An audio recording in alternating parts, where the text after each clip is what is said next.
Hello students, पिछले lecture में हम लोगों ने फेरोमैग्नेटिक मटेरियल की एनालिसिस की थी और उसमें हम लोगों ने एक कर्व ड्रॉ किया था मैग्नेटिक फील्ड इंटेंसिटी और मैग्नेटिक फील्ड के बीच में, जिसको हम लोग BH कर्व के नाम से जानते हैं।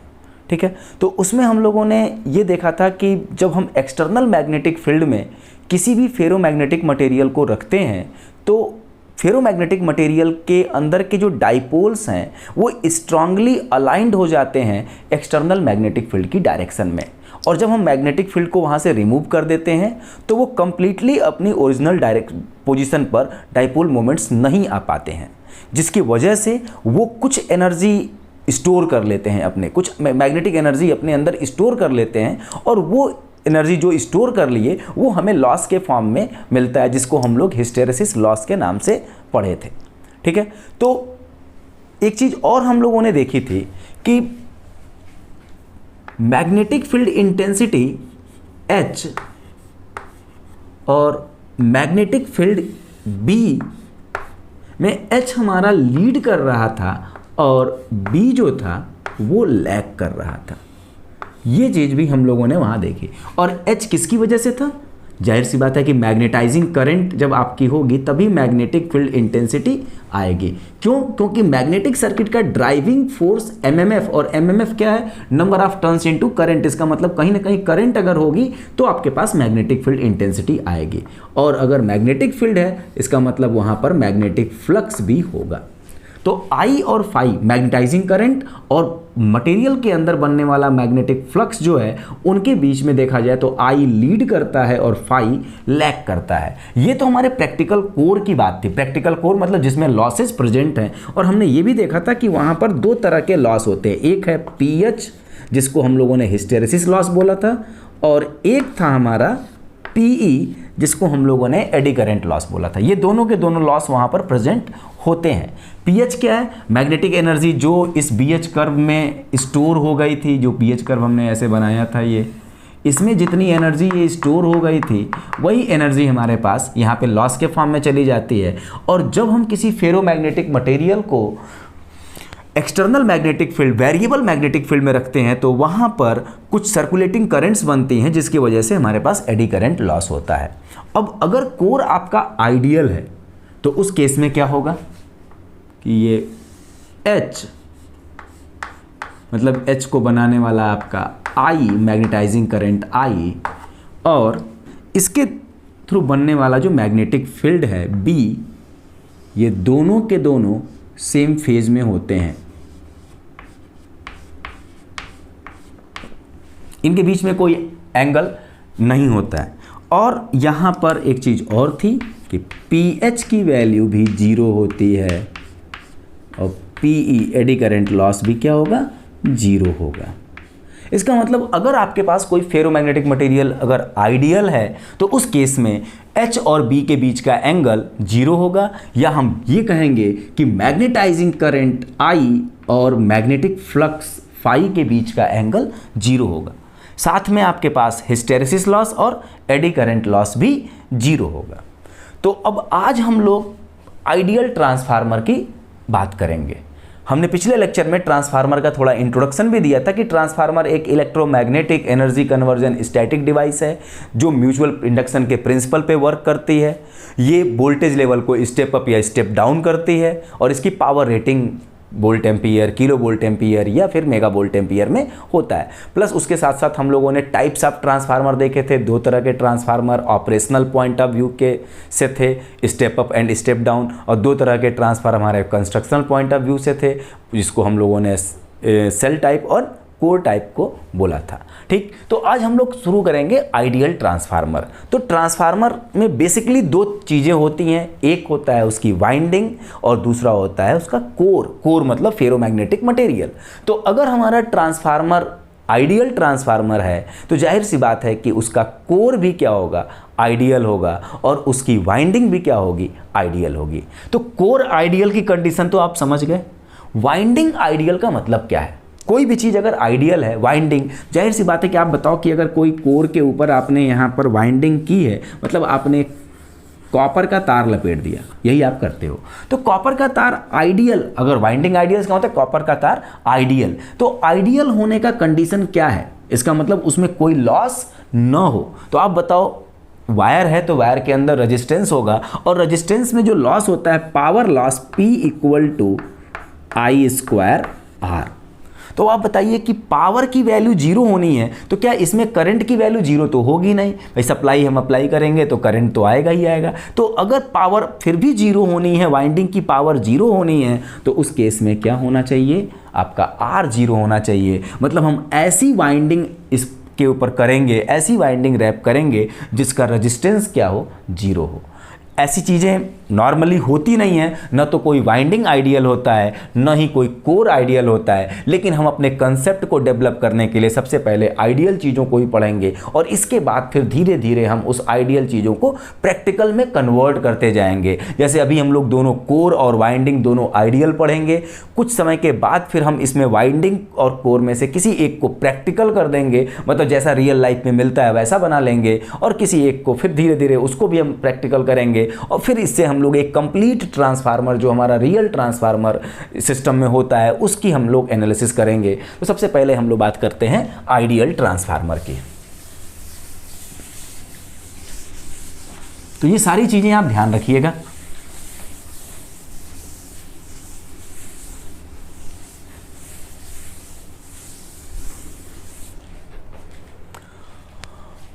अब देखो, ट्रांसफार्मर हम सबसे पहले कोर बना रहे हैं ये,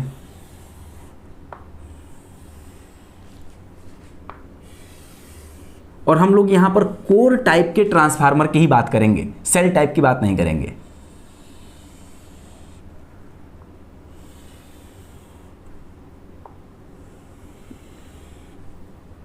तो ये हमने ट्रांसफार्मर का फ्रेम बना लिया, कोर बना लिया। अब इसके ऊपर हमें क्या करनी है, वाइंडिंग करनी है। तो हम इस पर वाइंडिंग करते हैं।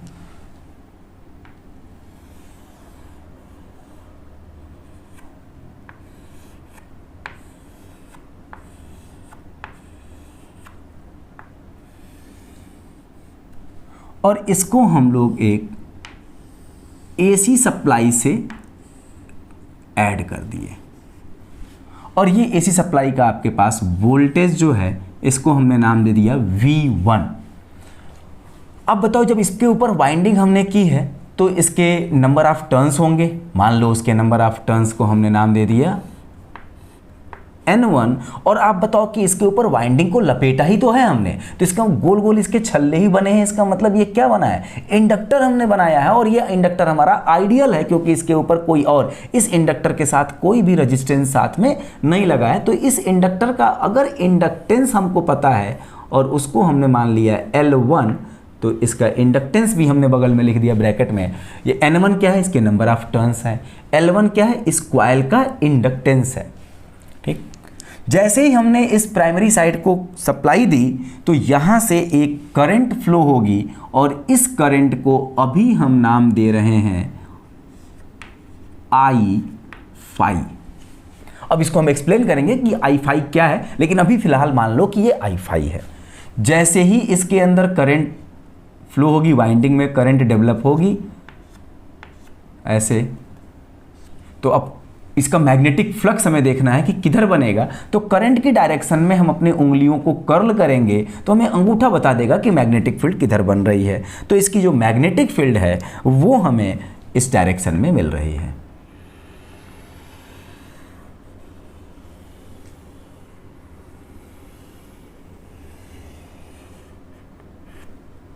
ये इसका मैग्नेटिक फ्लक्स की डायरेक्शन है, और मैग्नेटिक फ्लक्स आपका फाई, हमने इसका नाम दे दिया मैग्नेटिक फ्लक्स फाई। ठीक है, तो ये हमारा बन गया एक आइडियल ट्रांसफार्मर। अभी हमने सेकेंडरी साइड पर कोई वाइंडिंग नहीं की है और न ही कोई लोड लगाया है, क्योंकि सेकेंडरी साइड पर लोड लगाएंगे तो प्राइमरी से पावर जाएगी। तो हमने सेकेंडरी के भी एनालिसिस नहीं कर रहे हैं, हम केवल प्राइमरी साइड पर ये बात कर रहे हैं। ठीक है, अब इस ट्रांसफार्मर की एनालिसिस के दो व्यू पॉइंट हैं। उसके पहले हमें इसकी एनालिसिस करने से पहले हमें कुछ चीज़ों को यहाँ पर देख लेना होगा कि ये हमारा कोर है। इस कोर को हम लिखेंगे आइडियल कोर। थोड़ा नोटेशन भी देख लेते हैं। ये आइडियल कोर है और जो ये वाइंडिंग है इस वाइंडिंग को हम लिखेंगे आइडियल वाइंडिंग। ठीक है, कुछ कंडीशन लिख लें। इन आइडियल ट्रांसफार्मर क्या क्या चीजें थी उनको हम लोग लाइन से लिखते हैं। आइडियल ट्रांसफार्मर अगर है तो उसमें क्या कंडीशन बनेगी, हमारा सबसे पहले कोर होगा,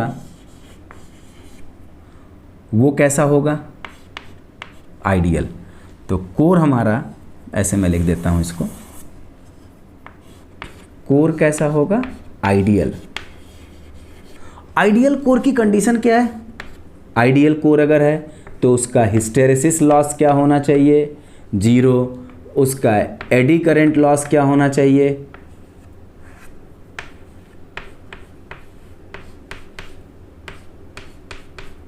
0। अब उसका हिस्टेरेटिक एंगल क्या होना चाहिए, गामा। बी और एच के अब जो 0 डिग्री, मतलब there is no leading lagging between B and H या आई एंड फाई। तो आइडियल अगर कोर है तो ये कंडीशंस, अगर आपने ये लिख लिया इसका मतलब हमारा कोर क्या है, आइडियल है। अब अगर कोर आइडियल है तो इसको हम लोग जनरली इस सारी चीज़ों को ऐसे लिख लेते हैं, पी कोर मतलब कोर की पावर लॉस, या जनरली कोर हमारा बनता है आयरन का। ये कोर किसका बनाया जाता है, आयरन का। तो हम यहां पर इसको लिख लेते हैं P I, I for iron. ठीक है, तो ये हमारा क्या होना चाहिए, 0 वाट। इसको भी क्या लिखेंगे हम, 0 वाट। तो कोर की लॉस क्या है, 0। अब अगर वाइंडिंग आइडियल है, मतलब हमारे पास कोर आइडियल हो गया, अब हम बात करेंगे वाइंडिंग को, वाइंडिंग भी आइडियल। तो हमारी वाइंडिंग क्या होनी चाहिए, ये भी हमारी वाइंडिंग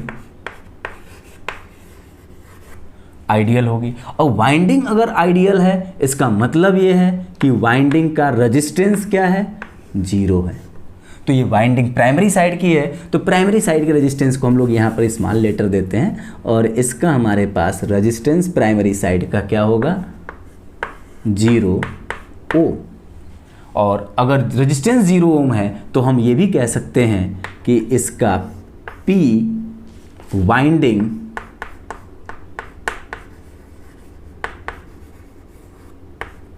या, अब वाइंडिंग बेटा जनरली वाइंडिंग हमारी कॉपर की जाती है, एल्युमिनियम की भी होती है कभी कभी, लेकिन जनरली वाइंडिंग हमारी कॉपर की। जैसे कोर आयरन का होता है इसलिए हमने उसका सिंबल आयरन से भी लिख लिया। तो P वाइंडिंग हमारी कॉपर की होती है, कॉपर।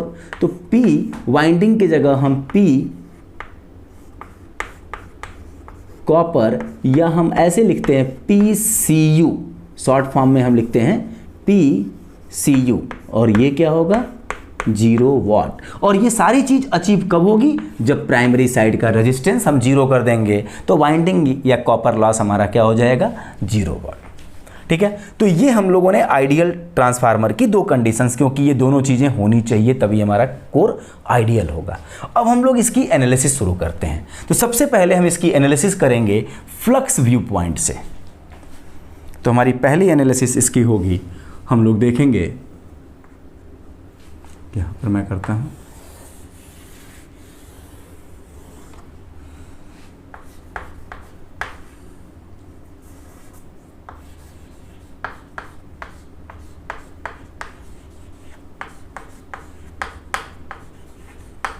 Flux view point. अब देखो फ्लक्स व्यू पॉइंट में हमारे पास जैसे ही हमने करंट अप्लाई किया तो इस कोर के अंदर एक फ्लक्स बन गया।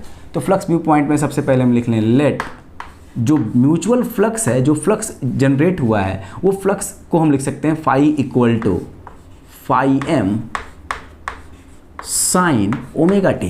क्यों, क्योंकि सप्लाई का वोल्टेज साइनसॉइडल है, तो हमारी करंट भी क्या होगी, साइनसॉइडल होगी, और हमारा फ्लक्स भी क्या होगा, वो साइनसॉइडल होगा। तो हम लोगों ने phi equal to phi m sine omega t assume कर लिया। तो according to Faraday's law,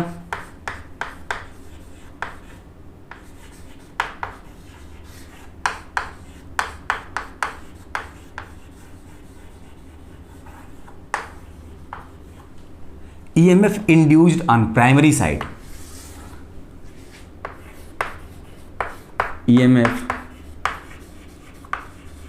induced, और जिसको हमने यहाँ पर अब नाम देते हैं क्योंकि जैसे ही करंट आएगी तो यहाँ एक EMF डेवलप होगा और वो EMF हमने यहाँ पर नाम दे दिया, इसको हमने बोला E1।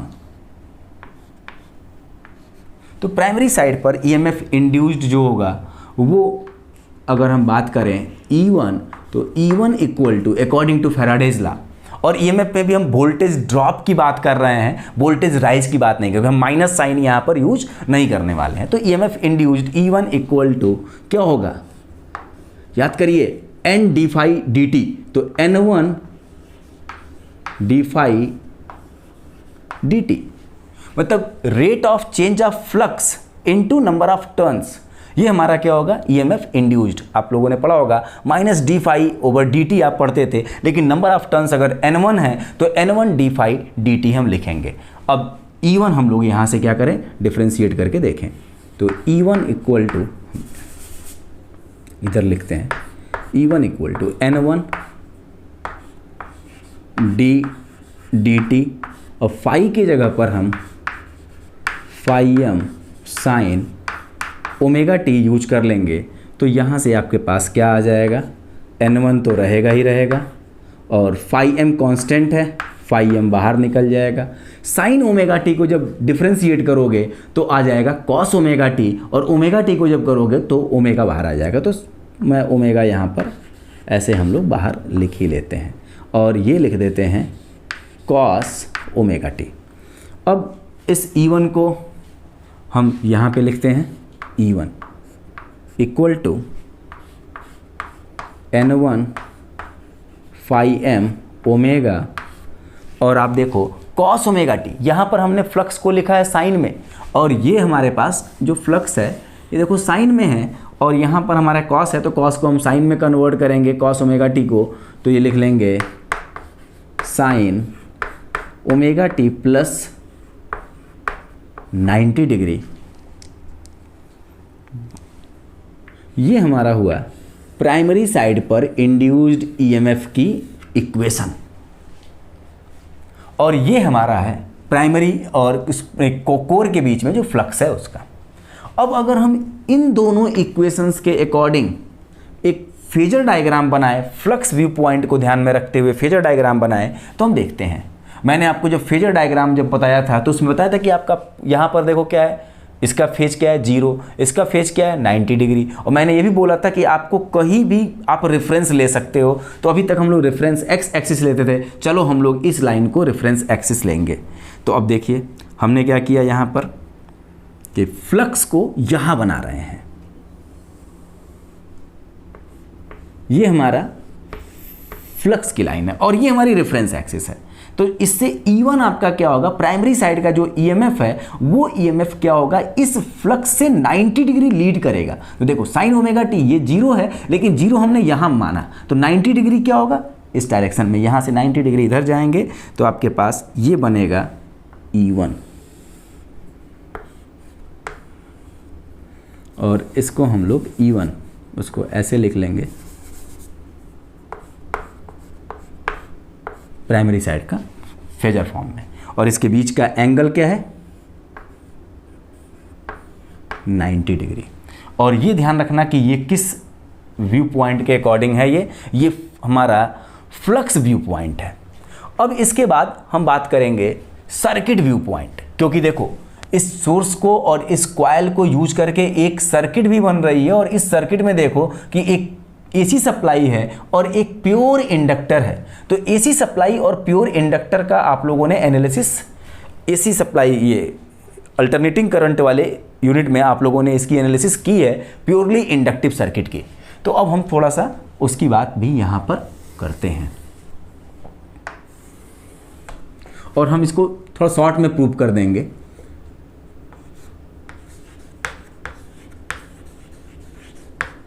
Circuit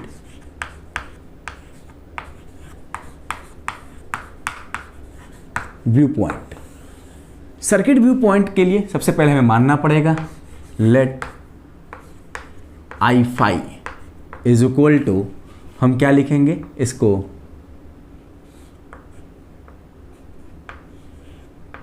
I5 sine omega T.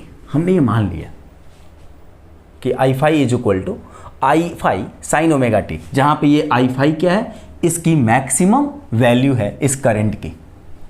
ठीक है, तो अब अकॉर्डिंग टू फैराडेज लॉ यहाँ पर भी अगर हम बात करेंगे,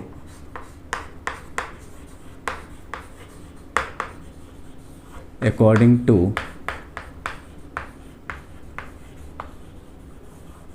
फैराडेज लॉ, उसके अकॉर्डिंग अगर E1 की बात की जाए तो E1 क्या होगा। अब हमें नंबर ऑफ टर्न्स की बात नहीं करनी है, इंडक्टेंस मालूम है, करंट मालूम है, तो हम लोग E1 तब भी लिख सकते हैं। याद करो L d phi d t आप बोलते थे, तो यहाँ पर क्या लिखेंगे, L1 d I dt। तो और I क्या हमारे पास, I5 है। तो आप लोग दो तरीके से फैराडेज लॉ यूज करते थे। अगर आपको करंट पता है और आपको कॉइल का इंडक्टेंस पता है तो आपकी ईएमएफ की equation L di over dt था, और अगर आपको नंबर ऑफ टर्न्स या फ्लक्स पता है तो E1 equal to N1 d phi dt था। तो अब यहाँ से अगर हम बात करें तो L1 d dt और I5 की जगह पर हम लिखेंगे capital I5 sine omega T. अब अगर यहाँ से आप देखो तो ये क्या हो जाएगा, L1 I5 ओमेगा, और आप बताओ साइन ओमेगा टी को डिफ्रेंशिएट करोगे तो कॉस ओमेगा टी, और कॉस ओमेगा टी को जब कन्वर्ट करोगे साइन में तो ये आ जाएगा sign omega T plus 90 degree. ये आपका E1 की इक्वेशन ये बन रही है। ये कौन सा व्यू पॉइंट है आपका, ये आपका है circuit viewpoint. Circuit view point में E1 आपका ये है और फ्लक्स व्यू पॉइंट में E1 आपका ये है। अब अगर हम सर्किट व्यू पॉइंट का फेजर डायग्राम बनाएं तो सर्किट व्यू पॉइंट का फेजर डायग्राम हम इधर बनाते हैं। देखो सर्किट व्यू पॉइंट के लिए आप देखो करंट आपकी कहां पर है, 0 पर, और आपका ये ईएमएफ कहां है, 90 डिग्री पर। आप ये बताओ, चाहे हम सर्किट व्यू पॉइंट देखें चाहे हम करंट व्यू पॉइंट देखें, E1 तो सेम है ना। ये E1 हमारा क्या है, इस E1 के बराबर है। इससे भले ही यहाँ पर टर्म्स थोड़े से अलग दिख रहे होंगे, ये नोटेशंस अलग हैं, यहाँ L1 I5 ओमेगा है और यहाँ N1 फाई m ओमेगा है। तो भाई N1 phi m equal to L1 I5 है।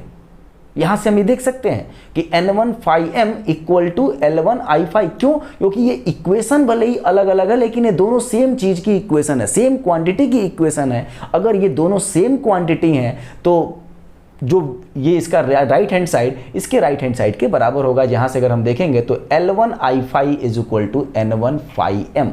ठीक, अगर ये दोनों सेम इक्वेशन है तो दोनों के दोनों सेम जगह बनने चाहिए। तो इसको हमने बना लिया। पहले E1 हम बना लेते हैं। E1 हमने बनाया यहाँ पे, और I5 जो है उसको हम इधर बनाएंगे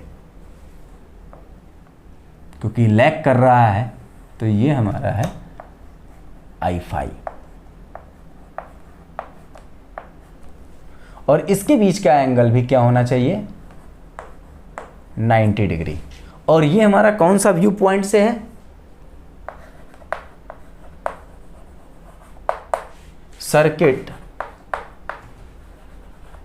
व्यू पॉइंट। बड़ी इंटरेस्टिंग चीज अभी देखने को मिलेगी। ये क्या था हमारा, ये था हमारा फ्लक्स व्यू पॉइंट। ये ग्राफ आपका फ्लक्स व्यू पॉइंट का था और ये सर्किट व्यू पॉइंट का है। भाई चाहे सर्किट व्यू पॉइंट से देखो चाहे फ्लक्स व्यू पॉइंट आप देखो, E1 सेम है तो E1 तो हम एक ही जगह बनाएं। अब इन दोनों को, इस ग्राफ को, इस फेजर डायग्राम को और इस फेजर डायग्राम को हम कंबाइंड करने जा रहे हैं। दोनों में E1 है और E1 सेम है तो दोनों को हम E1 एक ही जगह बनाओ।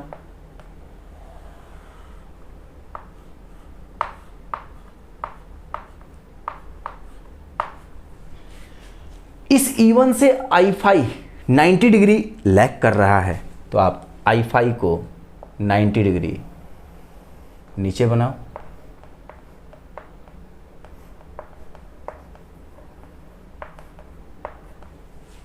और इस E1 से 5 भी 90 डिग्री लैग कर रहा है, तो आप 5 भी क्या करिए, इसी लाइन पर बनाइए।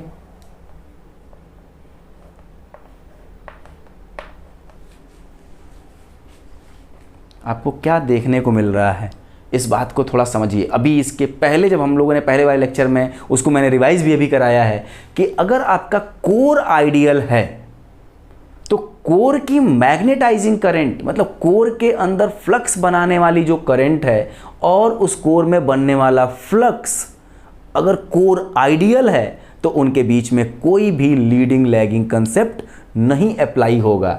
इसका मतलब अगर ये कोर आपका आइडियल है, अब देखो इस कोर में फ्लक्स बनाने वाला करंट कौन है, I5। इसको हमने I5 नाम दिया, इसलिए नाम दिया क्योंकि ये करंट केवल और केवल इस कोर के अंदर फ्लक्स बनाने का काम कर रहा है और इसका कोई काम है ही नहीं, क्योंकि इधर कोई लोड नहीं लगा है, ना इसको पावर चाहिए, कुछ नहीं, केवल और केवल फ्लक्स बनाने की जिम्मेदारी इस करंट को है, इसलिए इसका नाम दिया I5। तो और आइडियल केस में यही हमारा I5 क्या है, ये मैग्नेटाइजिंग करंट है, इसी को हम बोलेंगे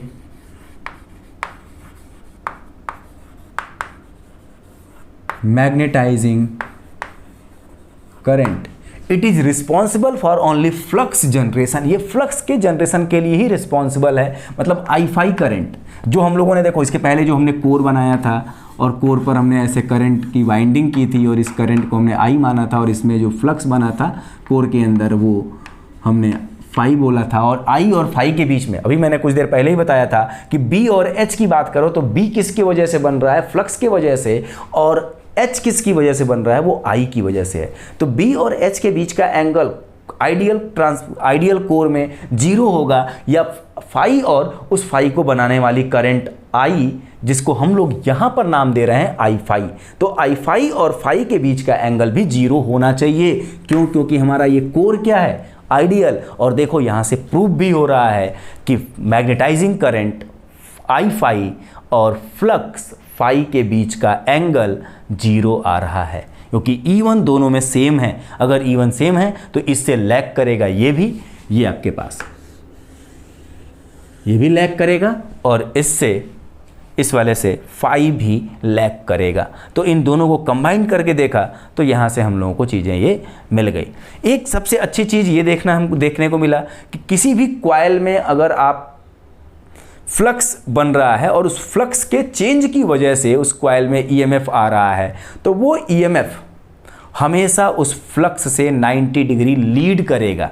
जैसे आपके पास प्योरली इंडक्टिव सर्किट की करंट से इंडक्टर का वोल्टेज 90 डिग्री लीड करता है, सेम वैसे ही इंडक्टर के फ्लक्स से इंडक्टर का वोल्टेज 90 डिग्री लीड करेगा। इसका मतलब जो काम फ्लक्स का है, अगर फेज की पोजीशन के अकॉर्डिंग देखा जाए तो फ्लक्स और करंट सेम फेज में होने चाहिए, क्योंकि दोनों से ईएमएफ मतलब E1 90 डिग्री लीड कर रहा है। जाहिर सी बात है कि इस वाले क्वांटिटी से भी कोई चीज़ 90 डिग्री जा रहा है और करंट से भी कोई 90 डिग्री जा रहा है, इसका मतलब ये दोनों एक साथ होने चाहिए। मतलब हमसे कोई 2 मीटर आगे है और हमारे सामने कोई आदमी खड़ा है, उससे भी 2 मीटर कोई इधर आगे है, तो इसका मतलब हम और वो दोनों आमने सामने खड़े हैं, क्योंकि वहां से दोनों पर्सन से उस पर्सन की पोजीशन सेम है। इसका मतलब हम दोनों लोग आमने सामने खड़े हैं, एक ही प्लेस पर खड़े हैं। तो वो फाई और आई फाई एक ही जगह पे होंगे, एक ही फेज में होंगे।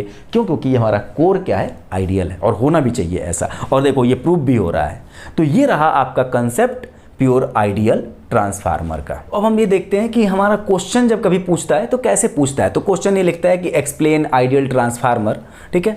तो अब जब एक्सप्लेन आइडियल ट्रांसफार्मर जब बात करेगा, इस तरह से क्वेश्चन देगा, तो आपको सबसे पहले आइडियल ट्रांसफार्मर में कोर की कंडीशन के बारे में बात करनी है कि कोर में आपका हिस्टेरेसिस लॉस, हमने यहाँ पर शॉर्ट में लिखा है PH = 0, PE 0, तो आप उसको लिख लेना कि hysteresis loss = 0, eddy current loss = 0, hysteretic angle gamma 0, या आप अगर ये नहीं लिख पाते हो तो सीधे लिखो P कोर या P आयरन = 0 वाट होगा। और वाइंडिंग आपका आइडियल होगा तो उस केस में वाइंडिंग का रजिस्टेंस है वो 0 होगा, या P वाइंडिंग या P कॉपर की भी वाइंडिंग आप यूज करते हो तो पी कॉपर या उसका शॉर्ट फॉर्म में PCU इक्वल टू 0 वाट।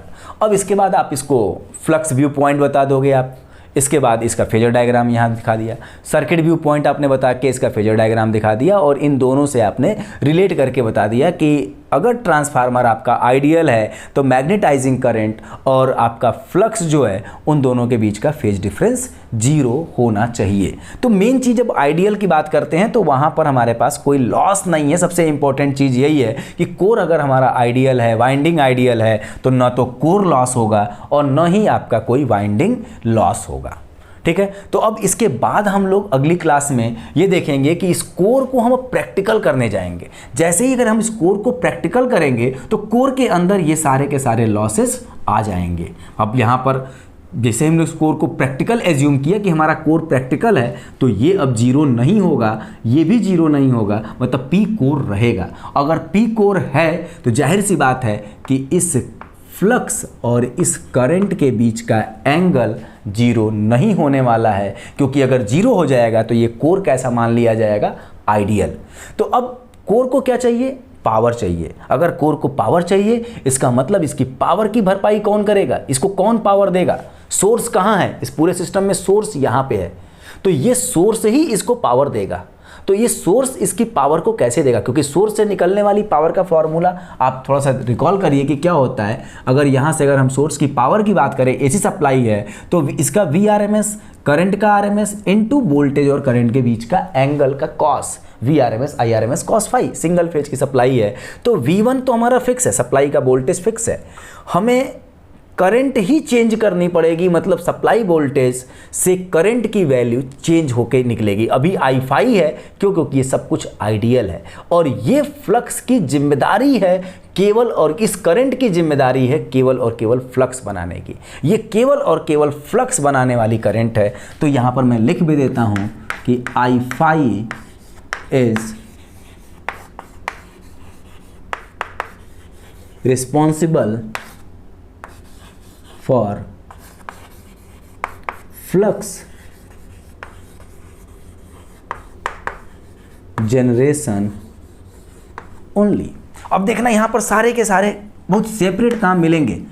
अगर फ्लक्स बनाने वाली करंट I फाई है, अब इसके बाद जैसे ही कोर में लॉस आएगा तो जाहिर सी बात है कि भाई हमारा वोल्टेज फिक्स है और करंट को ही चेंज होना पड़ेगा, मतलब करंट की वैल्यू को इंक्रीज होना पड़ेगा। तो इस करंट में एक और करंट ऐड होगी और वो करंट इस कोर के फ्लक्स को, कोर के लॉस को रिप्रेजेंट करेगी, और वहाँ पर हम इसको ऐड करके एक नई करंट और बनाएंगे। तो I फाई का काम तो फ्लक्स जनरेशन का है, और इसके बाद एक करंट और है जो कोर लॉस के लिए है, उसका हम नाम अगली क्लास में बताएंगे, उसको हम IC बोलते हैं, कोर लॉस की करंट। तो I फाई और IC दोनों को ऐड करके यहाँ से करंट निकलेगी।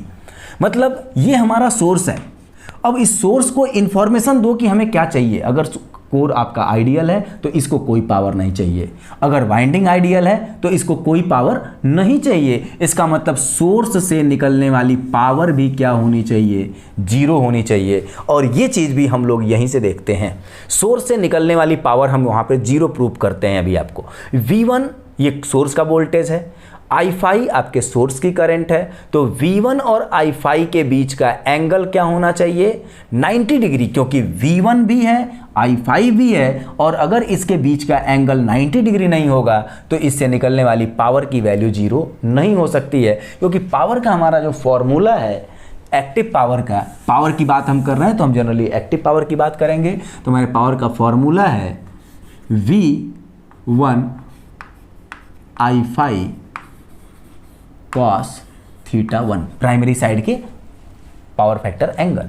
तो अब आप बताओ कि V1 सप्लाई का वोल्टेज, I फाई इस कोर में जाने वाली, कोर के फ्लक्स को बनाने वाली करंट, लेकिन फिर भी न तो वाइंडिंग को पावर चाहिए न ही कोर को पावर चाहिए। तो यहां से निकलने वाली पावर 0 होनी है, और 0 तभी होगी जब इसके बीच का एंगल क्या होगा, 0 होगा। मतलब आपका θ1 क्या होना चाहिए, 0, ये 90 डिग्री होना चाहिए, cos 90 की वैल्यू 0 होती है, तो cos ये इसका एंगल 90 होना चाहिए। अब अगर ऐसा हो जाएगा तो ये पावर आपकी 0 वाट होगी और हमारा एनर्जी कंजर्वेशन भी फुलफिल होगा।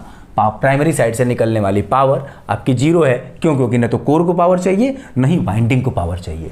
तो इसका हमें अब क्या प्रूव करना है? V1 और I5 के बीच का एंगल 90 डिग्री।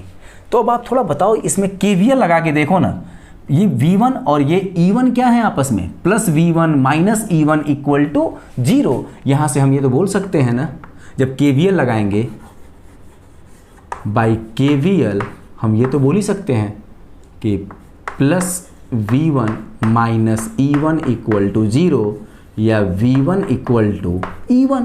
अगर V1 E1 के बराबर है तो यहाँ पर देखिए आप इस चीज़ को, इस वाले में चाहे वहाँ पर कहीं पर भी आप देखो, इस E1 के साथ साथ हम यहीं पर क्या लिख सकते हैं? इसे V1 के बराबर भी। ये आपका जो E1 है इसके साथ साथ हम क्या लिख सकते हैं? V1। और ये E1 के साथ साथ हम क्या लिख सकते हैं? V1। अब आप बताओ, इस V1 और ये करंट इसके बीच का एंगल कितना है? 90 डिग्री। और अगर इसका एंगल 90 डिग्री है तो P1 प्राइमरी साइड से निकलने वाली पावर या P इनपुट, कुछ भी बोल सकते हो, ये क्या होगा? प्राइमरी साइड का वोल्टेज V1, प्राइमरी साइड की करंट I5 और इसके बीच का एंगल cos 90। और cos 90 की वैल्यू आपके पास क्या है?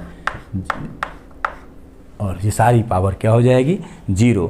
तो आइडियल ट्रांसफार्मर का कंडीशन मेन यही है कि यहाँ से सोर्स से निकलने वाली पावर क्या होनी चाहिए? 0। क्योंकि हमारे पास न तो वाइंडिंग को पावर चाहिए, न ही कोर को पावर चाहिए। तो अगली क्लास में हम लोग कोर को प्रैक्टिकल और उसके बाद फिर हम वाइंडिंग को प्रैक्टिकल करके एक प्रैक्टिकल कोर ट्रांसफार्मर डिस्कस करेंगे। और उसके बाद फिर हम लोग इस ट्रांसफार्मर की EMF इक्वेशन, अक्सर एक क्वेश्चन आता है कि derive the EMF equation of single phase transformer on primary and secondary side, तो वो EMF इक्वेशन हमने डिराइव तो यहाँ कर दी है। इसी को एक सिस्टमेटिक वे में एक क्वेश्चन आपका 10 नंबर के लिए पूछा जाता है, तो उसको हम वहाँ पर एक सिस्टमेटिक वे में उस क्वेश्चन को कर लेंगे। तो ये आपका है आइडियल ट्रांसफार्मर। इसको आप पॉज करके इन सारी चीज़ों को लिख लीजिए सिस्टमेटिक वे से, और इसके बाद तो फिर आप इस पे अगले क्लास में हम लोग डिस्कस करेंगे। Thank you.